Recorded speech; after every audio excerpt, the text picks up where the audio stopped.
En plein centre-ville de Brive, ils défilent fièrement sous les yeux des juges.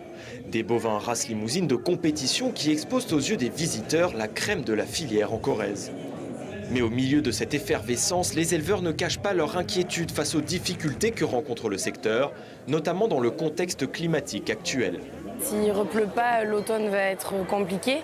Et donc si on doit fourrager du 15 août jusqu'au 15 mars, c'est vrai que l'hiver va être long.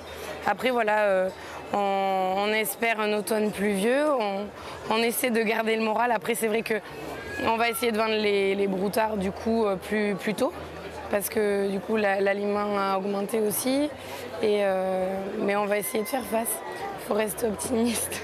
À cela s'ajoute l'augmentation des prix qui touche tout particulièrement les agriculteurs.